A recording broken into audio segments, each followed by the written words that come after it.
Apocalipse, capítulo 2, versículo 11. Quem tiver ouvidos, ouça o que o Espírito diz às igrejas. O vencedor não sofrerá dano algum da segunda morte. Essas são para nós palavras do Senhor. Vamos aplaudir a Sagrada Escritura, a palavra do Senhor que se comunica conosco.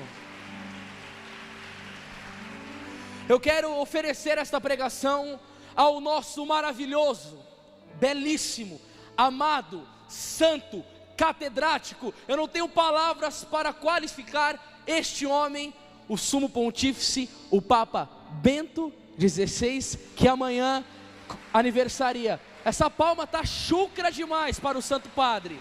O Papa merece mais, ele merece mais. Queridos, o que eu quero dizer com que escute o que o Espírito diz à igreja, é porque o momento que nós passamos de ataques contra a igreja, luta interior e exterior, dentro e fora da igreja, urge para que os pregadores, os profetas, os reis sacerdotes da igreja falem sobre a verdade da fé. E eu quero deixar bem claro para vocês que esse tempo de dor que a igreja passa é uma profecia antiguíssima, e nós precisamos estar atentos a essas verdades para não desanimar, principalmente atento com a vida de oração, porque o livro do Provérbios 28:5 diz: os homens maus não compreendem o que é justo, os que buscam o Senhor tudo entendem. E nós vamos entender através da visão de um santo chamado Dom Bosco, que num determinado dia da vida dele, sonhou que dentro de um mar enorme, ele viu uma barca enorme também, e essa barca caminhava por sobre o mar, navegava por sobre o mar, e num dado momento do sonho de Dom Bosco, o mar ficou furioso, e começou a bater contra esta barca, e começou a feri-la, começou a arrancar cascos dela, a água começou a entrar dentro da barca, ela começou a ficar enfraquecida, começou a quase que submergir, e veio as ventanias, trevas espessas sobre essa barca, e quando ela estava por sucumbir, ela ficou ereta, firme, e o que sustentava esta barca apareceu no sonho de Dom Bosco. De um dos lados estava o Santíssimo Senhor Jesus Cristo no ostensório, como nós acabamos de adorá-lo aqui há pouco tempo. Embaixo estava escrito assim: salvação dos que creem. Do outro lado estava a imagem da Virgem Maria, Nossa Senhora Auxiliadora, embaixo escrito: auxiliadora dos cristãos. E no leme, guiando a igreja, o sumo pontífice, a pessoa do Santo Padre, o Papa. Dom Bosco volta do sonho, o seu amigo Espírito Santo o dá a interpretação da visão. O mar é o mundo, a barca é a igreja que caminha sobre o mundo. O mar enfurecido são as potências do inferno que vêm contra a igreja católica. Perseguições, heresias, cismas, falta de santidade dos seus membros dentro da própria igreja, corrupções, calúnias, levantes de todas as ordens de Satanás e os seus anjos contra a igreja. E nesta época mais colossal que o inferno se levantar contra a igreja, como estamos vendo agora, o sustento da igreja será a vida eucarística, a piedade e a devoção verdadeira com a Virgem Maria, e o respeito e a obediência ao sumo pontífice, o Santo Padre. Caríssimos, se tem uma verdade que eu creio piamente no meu coração, é a verdade que a igreja católica é fundada por Jesus Cristo, e essa verdade vem do Evangelho. Mateus capítulo 16, versículo 16, Jesus está na Cesareia de Filipe com os seus discípulos e pergunta: no dizer do povo, quem dizem que eu sou? Os discípulos do Senhor, uns dizem que é Elias, outros dizem que é Jeremias, ou um dos profetas. Todos erraram. Jesus olha para outros discípulos e diz: e vós, quem dizeis que eu sou? Pedro, como sempre o primeiro, olha para Jesus e diz: tu és o Cristo, o Filho do Deus vivo. Jesus olha para Pedro e diz: feliz é Simão, filho de Jonas, porque não foi a carne e nem o sangue que te revelou, mas o meu Pai que está no céu. E eu te declaro: tu és Pedro, e sobre esta pedra edificarei a minha igreja, e as portas do inferno não prevalecerão contra ela. Que igreja que é essa, católico? A igreja católica apostólica romana, e ela tem um fundador, é Jesus Cristo, e ele funda a igreja e não dá autorização para ninguém fundar outra igreja. E a palavra de Deus mais para frente diz no livro de Efésios, capítulo 5, versículo 25: marido, amai vossas mulheres, como Cristo amou a igreja e se entregou por ela. Percebam aqui, Cristo amou a igreja, e como eu disse na pregação da manhã, amor não é ociosidade, amor é entrega. Jesus purificou a igreja na cruz do Calvário, pelo sangue e pela água, e diz o texto: Cristo amou a igreja. E esta afirmação de Paulo me deixa fazer uma pergunta para você, católico, que está aqui no Brasil. Católico, você ama a tua igreja?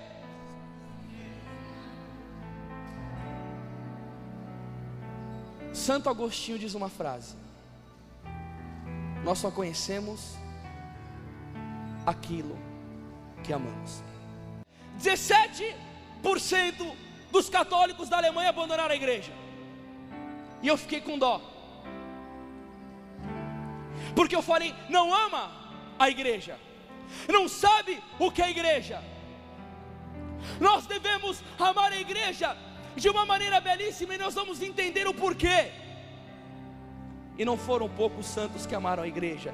Santa Catarina de Sena, belíssima doutora da igreja, dizia: se morro, morro de amor pela igreja.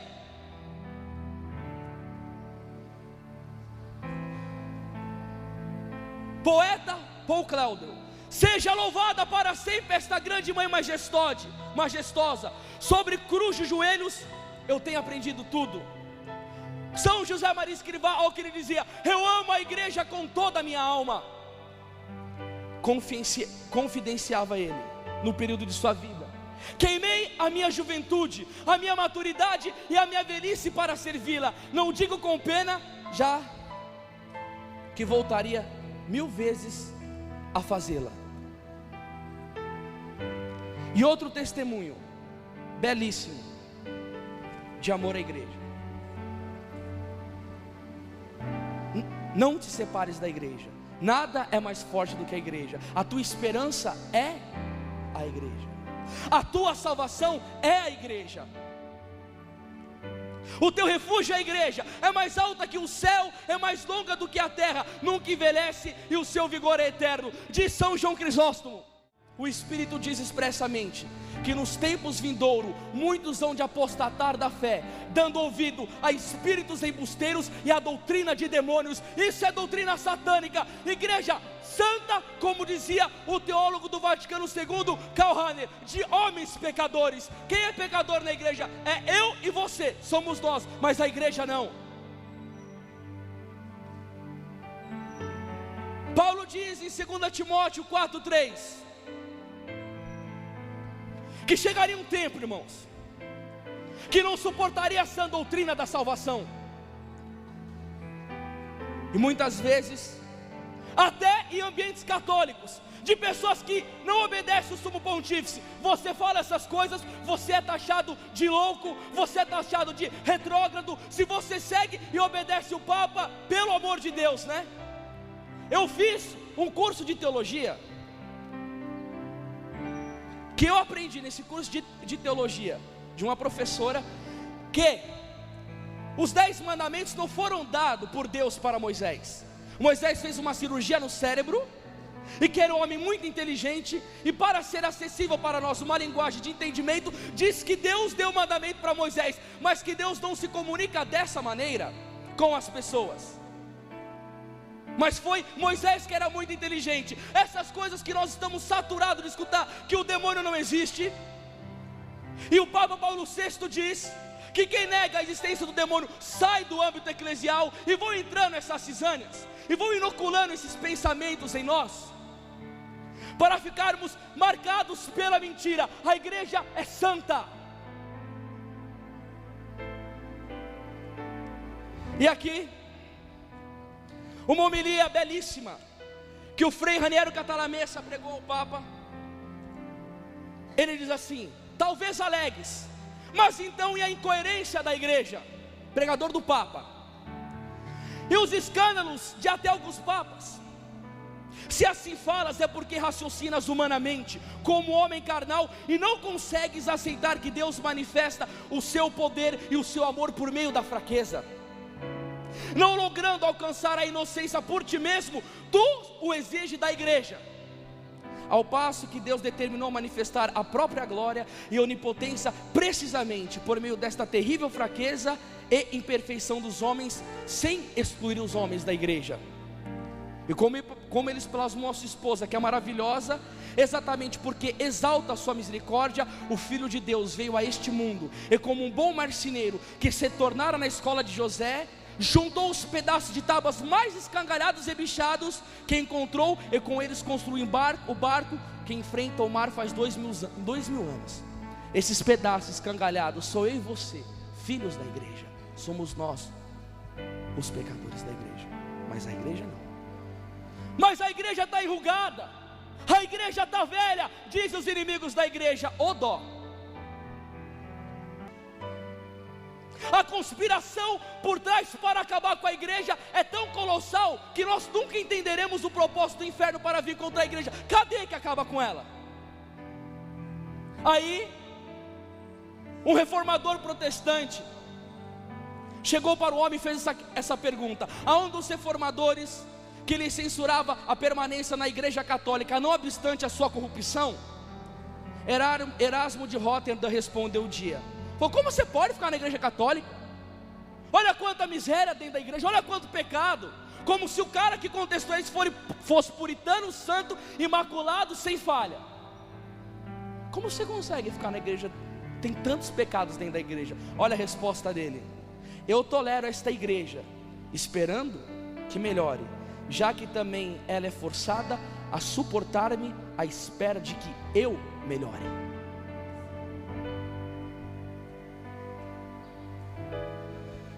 Queridos, nós devemos amar a igreja por uma razão particular, e vocês vão entender.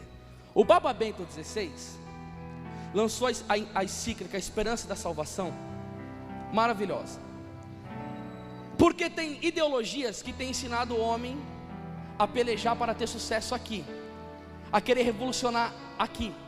E você já deve ter escutado em muitos lugares: o maior bem que nós temos é a vida. E parece que soa correto, mas não é. O Papa Bento XVI veio frisando: o maior bem que nós temos não é essa vida, é a vida eterna. E quase não se fala mais disso. Parece que os novíssimos foi roubado do vocabulário dos pregadores. Vida eterna, eu fui numa diocese do Brasil e perguntei ao povo: quem quer ir para o céu aqui? Todo mundo levantou a mão. Eu falei para o povo: como é o céu? Ninguém falou nada. O que você já leu sobre o céu? Ninguém falou nada. Como é o céu? Quantas pregações você já citou sobre o céu? Silêncio absoluto. Eu falei: como você quer ir para lá se você nem sabe como que é? E a igreja católica vai nos dar salvação. Mas Anderson, a Bíblia Sagrada não diz no livro de Romanos: se confessares que Jesus Cristo é o Senhor com teus lábios, e em teu coração creres que Deus o ressuscitou dentre os mortos, será salvo. Maravilhosa morte redentora do Senhor, que salvou-nos pelo poder da cruz. Mas escutem aqui, católicos: Jesus salva por meio da igreja. Provem, é para já. Catecismo da Igreja Católica, parágrafo 846, que inicia: fora da igreja não há salvação. Como entender esta afirmação? Eu quero que você saia daqui com uma alegria profunda na sua alma de ser católico, porque os demônios do inferno têm conjurado contra a igreja e quer arrebatar os filhos da igreja. Se você não for uma pessoa fortíssima de convicção, não aguentará suportar o que está por vir. E ele diz aqui: fora da igreja não há salvação. E o catecismo nos explica como entender esta afirmação com frequência repetida pelos padres da igreja. Formulada de maneira positiva, ela significa que toda a salvação vem de Cristo, cabeça, por meio da igreja, que é o seu corpo. Apoiado na Sagrada Escritura, na Sagrada Tradição, o Concílio Ecumênico Vaticano II ensina que esta igreja peregrina é necessária para a salvação. Escutou isso, gente? Necessária. E continua: o único mediador e caminho da salvação é Cristo, que se nos torna presente em seu corpo, que é a igreja. Ele, porém, inculcando com palavras expressas a necessidade da fé e do batismo, ao mesmo tempo confirmou a necessidade da igreja, no qual os homens entram pelo batismo como que por uma porta. Agora que vem uma parte que nós temos que ter vigilância absoluta. Por isso, não podem salvar-se aqueles que, sabendo que a igreja católica foi fundada por Deus, por meio de Jesus Cristo, como instituição necessária, apesar disso não quiserem nela ou entrar ou nela perseverar. Um dia eu meditava e tinha júbilo no meu coração por essa verdade. Eu falei: Senhor, será que tantas pessoas dão glórias e louvores a Ti por esse mistério? Porque a salvação é algo tão importante. Paulo, quando pregava aos filipenses, em Filipenses 2,12, o que ele dizia para o povo? Trabalhai na vossa salvação com temor e tremor.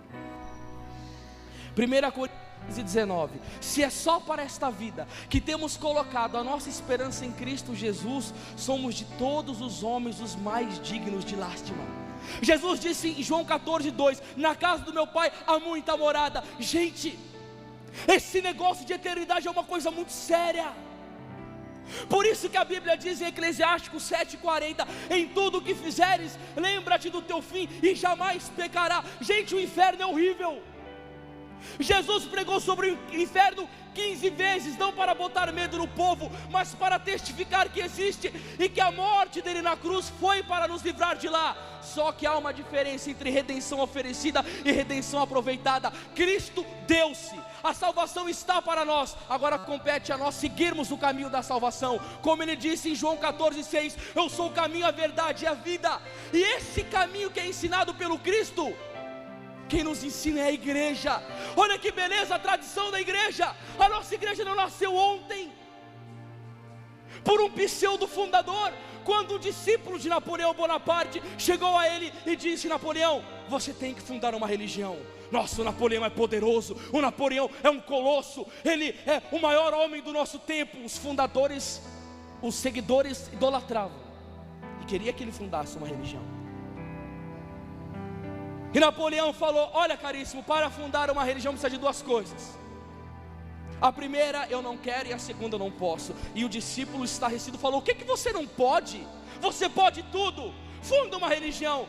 Ou me diga, o que você não quer e não pode? Napoleão respondeu para ele: para fundar uma religião, a primeira coisa tem que morrer numa cruz, e a segunda, ressuscitou no terceiro dia. Jesus Cristo morreu e ressuscitou. Ele é o fundador da tua igreja.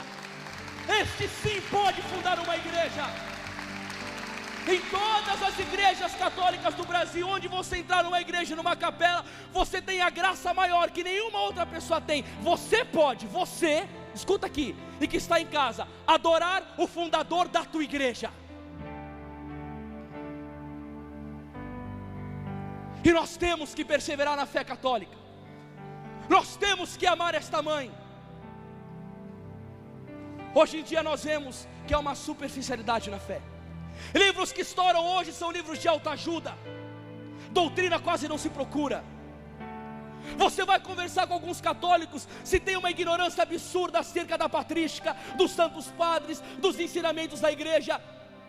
Quando tem um debate de fé, fica aquele silêncio ocioso, omisso, não porque não tem autoridade para falar e coragem, muitas vezes porque não conhece a igreja.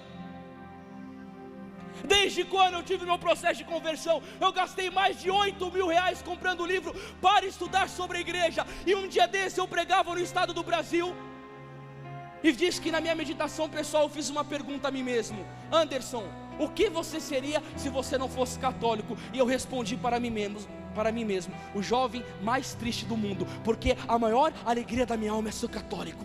Eu amo a igreja católica, eu não sei viver sem a igreja, eu dependo da igreja. Queridos, devemos amar a igreja com toda a nossa alma. Lembro-me de um dia que eu recebi um e-mail em que tinha jovens da Argentina que ficou sabendo de uma passeata das feministas, queriam pichar a igreja, queriam degladiar contra a igreja, queriam querer queimar a igreja. E esses jovens descobriram dessa passeata e foram lá para defender a igreja católica, e fizeram uma corrente humana em volta da igreja, ficaram rezando o rosário. As feministas, que são a favor do aborto, foram lá, começaram a cuspir nesses jovens, começaram a avançar para cima desses jovens, gritar contra eles. E nisso, esses jovens ficaram como corrente humana, rezando o rosário, e os que tomaram cusparada na cara, baixaram a cabeça, ficaram firmes e mostraram o seu amor pela igreja. Quando eu vi aquilo no vídeo na internet, eu comecei a chorar. Eu falei: Senhor, eu quero ser como esses jovens, eu quero dar vida pela igreja. Jesus escuta a nossa oração. Um pouco tempo depois, eu estava indo para o centro encontrar com uma amiga da nossa comunidade. Ela me liga no celular da nossa missão: está tendo uma passeata feminista a favor do aborto, e estão ofendendo a igreja, o Papa, a Eucaristia, a Virgem Maria. E sabendo pela igreja católica a gravidade do aborto, entramos no meio daquela passeata. Eu cheguei para ela antes e perguntei, falei: você está pronta para dar vida pelo evangelho, para morrer por Jesus? Ela falou: estou. Eu falei: então tira o brinco, que vai ser a primeira coisa que podem puxar. Eu falei: se morrer, chega no céu e é recepcionado, se não, a gente testemunha a fé. Entramos no meio daquela passeata, abri a Bíblia, João 10:10. O Senhor veio para que tenhamos vida e vida em abundância. Começamos a pregar contra o aborto, dizendo: por favor, gente, Jesus é vida, vamos dar direito às crianças para nascerem. Juntou um monte de gente em cima da gente, queriam nos espancar, não bateram na gente porque estava sendo filmado, por causa dos policiais. E quando nós estávamos indo embora, eu estava com um documento do cardeal Ratzinger, escrito na época, Dominus Iesus, que ele diz uma coisa belíssima para mim e para você: somente na igreja católica está a plenitude da verdade. Somente na igreja católica, somente, documento da igreja. As outras igrejas têm centelhas de verdade, e o que está lá que é verdade é da igreja, pela misericórdia da igreja, e pelas missas que são celebradas na igreja, e pela doutrina da igreja. Saiba disso, o que tem de verdade. Quando eu estou andando pela rua, falando sobre esse documento com o coração em chamas de amor pela igreja, levanta um homem, começa a xingar a igreja de tudo menos de santa, e vem e começa a me agredir fisicamente. Naquele dia eu falei: Senhor, tem que estar pronto para dar a vida pela igreja e saber o ódio que o inferno tem da igreja. E olha aqui que belíssimo o que diz Santa Teresinha: o espírito das cruzadas inflama-se dentro de mim, morreria com prazer sobre o campo de batalha defendendo a igreja. Está precisando com urgência levantar os católicos que são apologetas.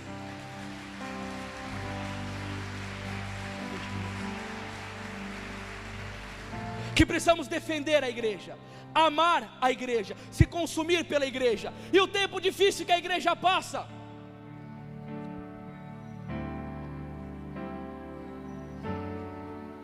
eu vou te responder aonde está falando sobre isso. Parágrafo 675 do Catecismo da Igreja Católica: antes do advento de Cristo, a igreja deve passar por uma provação final que abalará a fé de muitos crentes. Está escutando o que o Catecismo está dizendo, gente? Você está vendo a seriedade com que está sendo falado isso aqui? antes da segunda vinda de Jesus, do advento, a igreja deve passar por uma provação final que abalará a fé de muitos crentes. Lembra de Jesus, Lucas capítulo 18, versículo 8? Quando o Filho do Homem voltar, acaso achará fé sobre a face da terra? Ele pergunta e não dá resposta. E ele continua dizendo aqui: a perseguição que acompanha a peregrinação dela na terra desvendará o mistério da iniquidade sobre a forma de uma impostura religiosa que há de trazer aos homens uma solução aparente a seus problemas à custa da apostasia da verdade. A impostura religiosa suprema é a do anticristo, isto é, a de um pseudo-messianismo que o homem glorifica a si mesmo em lugar de Deus e do seu Messias. Esse não é o grito da humanidade hoje? Não quero servir ao Senhor? O homem não tem se colocado no lugar de Deus? E o que Satanás quer fazer? Tirar dos católicos o amor pela igreja. Jovens universitários que me escutam, se vocês não estudarem e não rezarem muito, não suportarão. E quantos me disseram: se você entrar na faculdade vai ser perigoso, que você vai perder a sua fé. Quanto mais os professores ultrajam a igreja, mais a minha fé fortalece, mais eu amo a igreja, mais eu quero me consumir pela igreja. Perder fé nada, quem tem fé não perde, aumenta. Aumenta. E esta igreja católica está passando por esse tempo de provação, e os inimigos da igreja gritam: vamos acabar com a igreja. Eu quero trazer esperança e consolo para o seu coração católico. 1 Macabeus 2,61 já diz: recordai-vos que de geração em geração todos os que confiam no Senhor não desfalecem. Agora eu vou levar a Bíblia para vocês. E diz assim: não receis as ameaças do pecador, porque se a sua glória chega à lama e aos vermes, não tenha medo da ameaça contra a igreja, eles irão para a lama. Isso é profecia. E a tua profecia, Anderson, para o Brasil é em cima da palavra de Jesus. Não acabará, porque a nossa igreja não vem daqui, ela veio do céu, é sustentada por Jesus Cristo, e as portas do inferno não prevalecerão contra a igreja. Nós veremos a ruína dos nossos inimigos. Se Davi diz no Salmo 97: caiam mil à minha esquerda e 10 mil à minha direita, eu não serei atingido. Se no Salmo 117:10 ele diz assim: ainda que me cercassem todas as nações pagãs, eu as esmagaria em nome do Senhor. Se 1 João 4,4 fala: maior aquele que está em mim do que aquele que está no mundo, quanto mais a igreja esposa de Cristo. E aqui continua, palavras de profecia, de consolo para nós. Porque saibam, o cardeal Ratzinger já dizia: a igreja católica vai ser uma comunidade de primeiros cristãos, vai voltar a ser pouco, grão de mostarda, vai reduzir. Você vai entender por quê. E vamos ser pouco, como vamos fazer para vencer? 1 Macabeus 3,19: porque a força no combate não depende do número, mas da força que desce do céu. Esta gente vem contra nós com insolência e orgulho, para nos aniquilar, juntamente com nossas mulheres e nossos filhos, e para nos despojar. Nós, porém, lutamos por nossas vidas e nossas leis. O próprio Deus os esmagará aos nossos olhos, não os demais. Quer mais uma palavra de consolação? Isaías 45:5: eu sou o Senhor, Deus sem rival, não há outro Deus além de mim. E você questione Deus, não virá intervir sobre a sua igreja? Santo Agostinho já dizia: se não fosse a misericórdia de Deus, o demônio já tinha matado todos os homens da face da terra. A igreja só fica de pé pela misericórdia do Senhor. Agora é você que tem que lutar dentro dela para suportar os açoites do inferno. E diante dessas dificuldades, o que eu tenho que fazer como católico? O que fez o povo macabeu? 1 Macabeus 3,43: disseram uns aos outros: levantemos nossa pátria de seu abatimento e lutemos por nosso povo e por nossa religião. E esta igreja é guiada pelo Santo Padre, o Papa. São Francisco de Sales diz: a igreja, Jesus e o Papa são um só.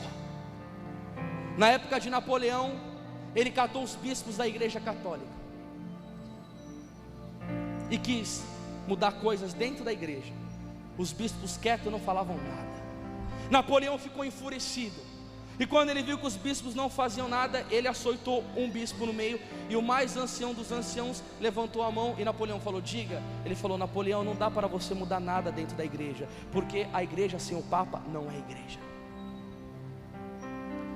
O sumo pontífice, tenho para mim que é um dos homens mais odiados pelo mundo, está sendo perseguido, porque através da retidão de Bento XVI, ele tem se oposto ao projeto de luxúria do mundo, ao projeto de poder, ao projeto de ganância. Ele tem lutado contra o inferno amparado pelo Cristo, com todas as potências da alma dele. E não temam com o que a mídia fala sobre o Papa. Não deixe o demônio inocular no seu coração raiva contra o Santo Padre. Isso não é de Deus. Nós temos que amar o Papa. Quando ele veio para o Brasil, que nós fomos no Pacaembu vê-lo, quando aquele homem cruzou a porta do Pacaembu no Papa Móvel, eu fui tomado por uma comoção de lágrimas tão grande. Eu queria tanto dar um beijo na face do Papa, porque eu queria beijar o rosto da igreja. Eu falei: Senhor, nós aqui, católico pequeno, sangrando para dar vida pela igreja, diante de nós está o representante da igreja do mundo inteiro. A igreja católica é una, ela tem um guia. E São Jerônimo dizia: a fé romana é inacessível ao erro. O Papa não erra sobre fé e sobre moral. Não é qualquer iluminado que fala uma coisa aqui, uma coisa ali. Quantas denominações protestantes que tem uma doutrina diferente da outra? A nossa igreja, ela é una. Você sabe o que é isso? Mas eu leio escritos dentro da igreja que discordam do Papa, teólogos que são contra a igreja, que não são seguidores da fidelidade à Santa Sé, que não amam a igreja, é para deturpar. Isso é o que Jesus explicou na parábola do joio e do trigo. Mas vós tendes lido os documentos papais? Nós católicos temos estudado o catecismo, as exortações apostólicas.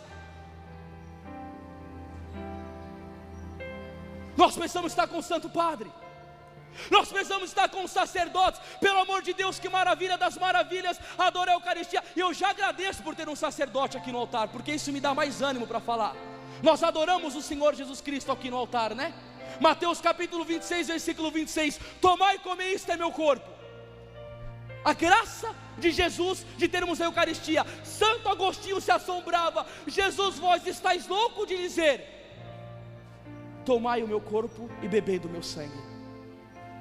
Isso que você adorou, que é Jesus, aqui hoje, só é permitido pelas mãos sacerdotais, que é o útero da Virgem Maria. E já dizia São João Maria Vianney: do que adianta você ganhar um baú cheio de joias, de ouros e de preciosidades, se você não tiver a chave para abrir? E do que adianta ter a paixão de Cristo, se não tem o sacerdote para atualizar? Agora Paulo diz que cada aborto cometido, um demônio sai do inferno para tentar a vida dos padres. E sabe o que ela diz? Que o sopro de um demônio desse é mais forte, é tão forte que seria suficiente para acabar com uma cidade.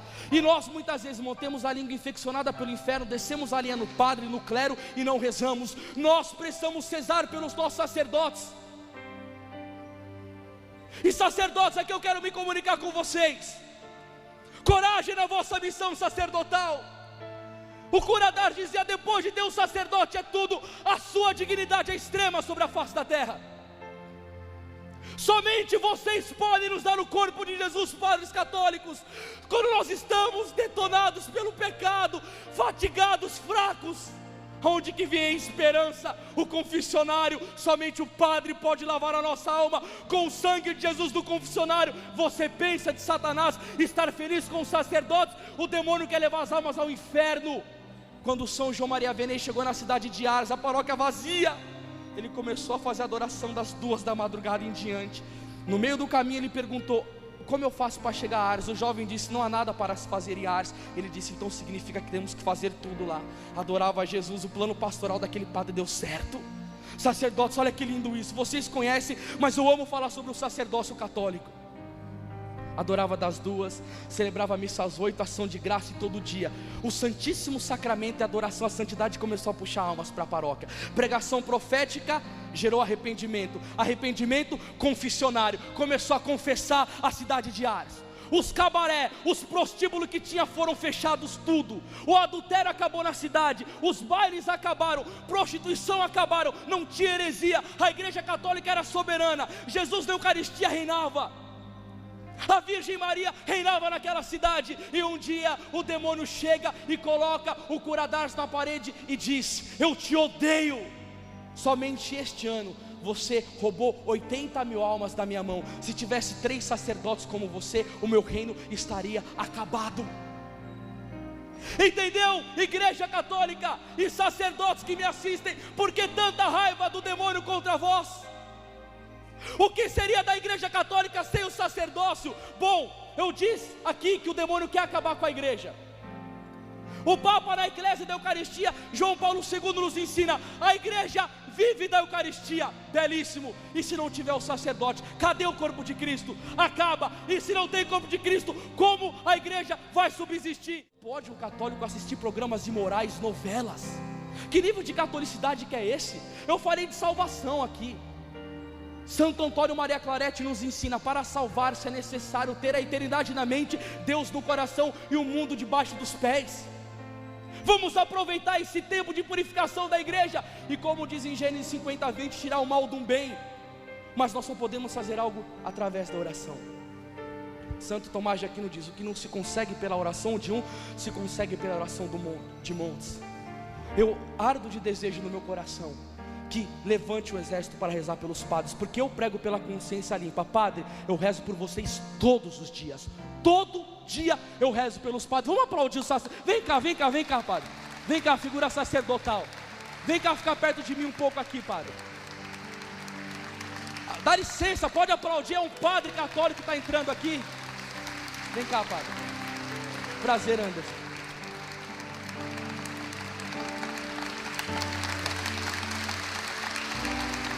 Essas mãos aqui, só ela pode trazer Jesus para nós. Só ela. Nós não temos noção do que é ser um sacerdote católico. Se você já enfrenta uma fúria contra o inferno, você imagina o que é um padre. Quando São Francisco de Assis fazia as suas pregações, ele dizia: se eu tiver diante de mim um anjo, e até citava o arcanjo Miguel, o poderoso, e um sacerdote, eu beijaria primeiro a mão de um sacerdote, depois a mão do anjo, porque o que o anjo adora, o padre me traz. Só essa mão aqui, ó. Aplauda com força, católico. Só essas mãos. O Padre Pio, quando via alguns sacerdotes, ele ia correndo de trás e dava um beijo na mão do padre, escondido, brincando, para mostrar reverência. Quando o Santo Ambrósio terminou de celebrar uma missa, uma mulher chegou de cadeira de roda e beijou a mão de Santo Ambrósio. Imediatamente ela levantou. A mão do padre não é uma mão qualquer. Quem compara? Pode aplaudir. Quem compara e fala: leigo é a mesma coisa que padre na igreja? Mentira! Mentira! Eles têm uma dignidade muito maior do que a nossa. E sejamos humildes para entender isso. É mentira colocar o leigo, isso é mentira de teólogos libertadores. O leigo não tem a mesma autoridade que o padre, ele não tem a mesma glória de Deus diante do que o padre. Nossa Senhora em Medjugorje diz que a bênção do Padre Pacheco é mais importante do que a bênção dela, porque a bênção do padre é sacerdotal, ele abençoa na pessoa de Jesus. Você sabia que a glória de um padre no céu é mais alta do que a glória da Virgem Maria? E ela está interessadíssima que isso acontece, porque eles são os filhos prediletos de Nossa Senhora. Eles são os filhos prediletos de Nossa Senhora.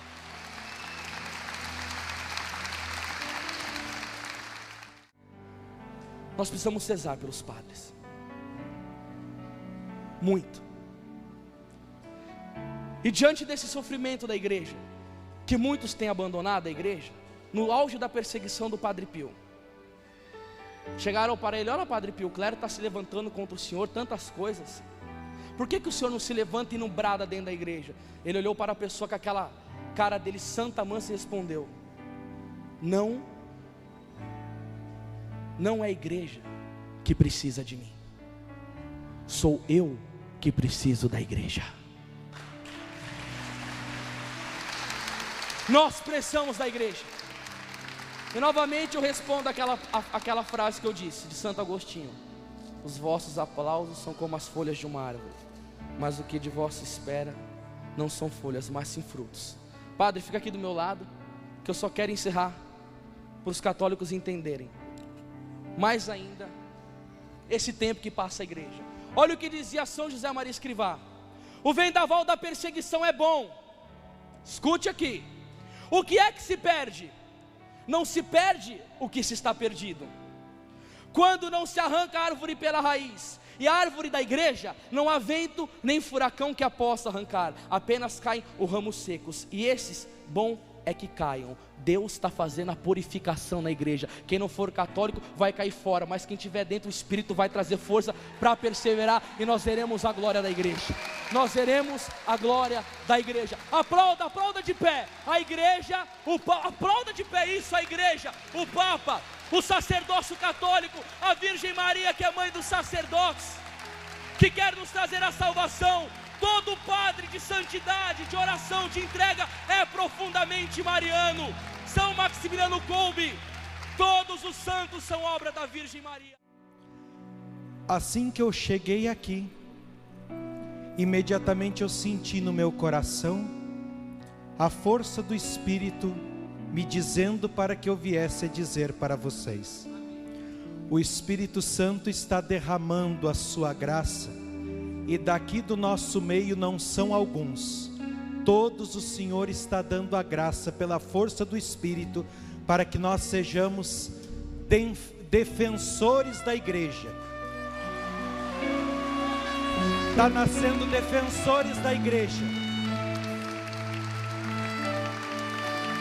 Aqui está se levantando homens e mulheres que irão defender a igreja, e o Espírito dará todas as condições para que você defenda a igreja de Deus com o seu testemunho de vida. Amém. Então, mãos à obra.